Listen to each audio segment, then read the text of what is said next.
Welcome back. You already know it is that time of the week. Rent a Girlfriend chapter 245 review discussion thingy that we don't have a name for, but we don't need a name. Chapter starts off being April 7th. Then Kaz is just fucking in bed like, ugh. We get a title screen with little kid Chizuru, it looks like, and her grandpa mentioning the girlfriend and the child at home. We're gonna get to that later. Aha. Then we cut to Curry, I think his name is. He's the one with like the buck teeth, and he's like shocked. He's like, "What the fuck? Chizuru Ichinose is Chizuru Mizuhara?" Some random dude on the bench is like, yeah, the mentioning the drinking party that they had when they all first met Chizuru, and he was like, "Oh yeah, I heard the name, so I just assumed she was Yoko's friend," and I think Yoko is just one of Chizuru's college friends that she hangs out with at college. Of course, under the guise of Ichinose and not...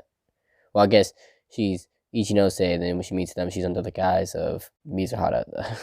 And then that time at the beach, Curry mentions the time at the beach where both of them were like, sort of, kind of doing the rental girlfriend shit, just kind of just happened.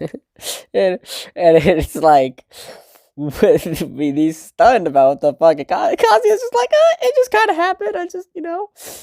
The other random dude is like, does that mean she's been keeping all this stuff from Yoko? And it's like, don't know.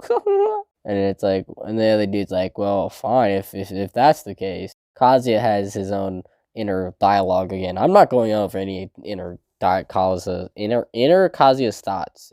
Inside Kazuya's thoughts, because they're just a waste of time. Alright, let's be real here. We already know what he is. He's bozo. Kibe pulls up, and they're kind of just talking about Chizuru being Ichinose and Mizuhara, and he's like, oh yeah, that seems about right.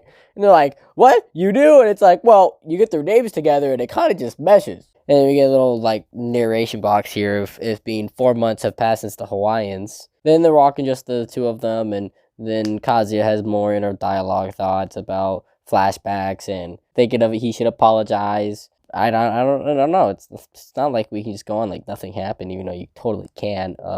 He doesn't know what Kibe's feeling, so he just like whatever. And then he just like starts up apologizing. He goes on about for lying about Chizuru the entire time. Actually, he said Chizuru. He said her first name. Whoa, that's I didn't catch that. Whoa, that's so surprising. And it's like, I didn't mean to deceive you on purpose. And then fucking Kibe's like, I'm not one to hold a grudge for months over this shit. Blah, blah, blah, blah. It's awkward because you can't treat a bunch of things the same. He's come to realize that if he's Kazuya prioritized his somewhat half not a true girlfriend, but a girlfriend over his childhood best friend. Which sort of makes sense, but at the same time, if you know Kazuya, he's a bozo and he's scared. But you just think of Kazuya. You know what Kazuya is. And then he goes on to say, but she's your girlfriend and the bond you have is real. We don't know about that one, Chief. And he's saying he could make peace with it, knowing that was the case. And Kibe says, well, it's normal for people to lie about what's precious to them.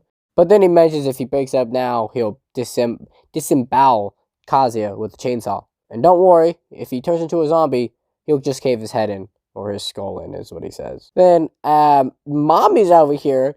She gets to see Kibe walk away from Kazuya, and she's just like, she got like that frown on her face. She got pulled up, and she's looking like just mommy. But she does get a flashback to Chizuru telling her it's not too late to re-examine how mommy truly feels. Then she goes on talking about her day. Then Kazuya's back in his apartment, and he's like, I feel really bad for Kibe. He goes on and on about his stupid thoughts. Oh my god, what if Chizuru has already found out her feelings and she doesn't like me at all? And Kazuya rushes out of his house to seek Yamori-san because he needs assistance, he needs advice. He opens the door, and Chizuru's like, oh, hello. And she's like, you startled me. And he says, sorry, and as he was about to go out, he's like, oh, no, I wasn't about to go out. Psh, I was just, want to let in some of the air, the fresh spring air. No, I wasn't going to go seek help. And then fucking Chizuru is like, would you like to come to my place? Kazuya, but she's like, no, by my place, I mean my grandma's place. That's the chapter end. I hope you enjoyed this chapter and I guess this episode. At the time of recording this, I'm at like 99 subscribers, which is actually kind of unreal.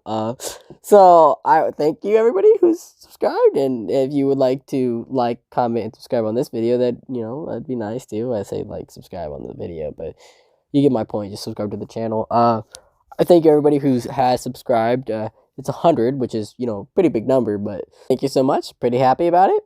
Peace.